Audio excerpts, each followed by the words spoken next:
Covid महामारी का वो दौर कौन भूल सकता है जब लोग घरों में कैद हो गए थे, जब लाखों की तादाद में लोगों की मौत हुई थी और इस कोविड वायरस ने एक बार फिर से दस्तक दे दी है। जी हाँ, विदेशों में लगातार केसेस सामने आ रहे हैं, मौतों का मामला भी सामने आ रहा है और उसके बाद अब भारत में भी कोविड ने दस्तक दे दी है। हालांकि स्वास्थ्य मंत्रालय ने ये कहा है कि अभी कोई गंभीर बात नहीं है, लेकिन सतर्कता और सावधानी बरतने के निर्देश जरूर दिए गए हैं। दरअसल मुंबई से लेकर महाराष्ट्र में पूरे और तमिलनाडु, इसके अलावा गुजरात, हरियाणा, राजधानी दिल्ली, केरल तक इसके केसेस सामने आ रहे हैं। मुंबई में 2 लोगों की मौत भी कोविड से हो चुकी है और इससे सावधानी बरतने की सलाह लगातार स्वास्थ्य मंत्रालय की ओर से भी दी जा रही है।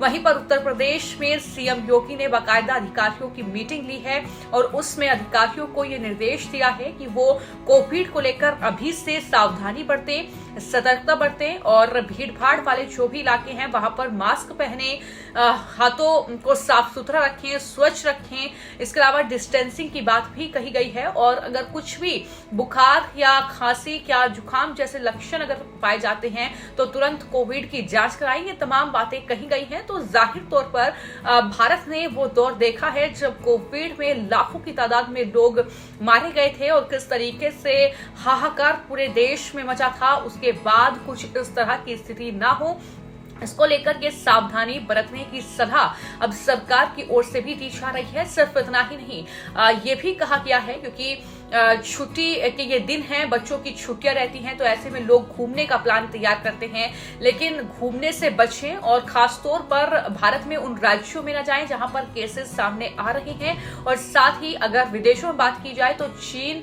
हांगकांग और थाईलैंड, इसके अलावा कई और कंट्रीज हैं जहां पर लगातार कोविड के केसेस देखने को मिल रहे हैं और कहीं ना कहीं वहां पर खतरा ज्यादा है। तो ऐसे में इसको लेकर सतर्कता और सावधानी बरतने की सलाह जो है वो लगातार दी जा रही है।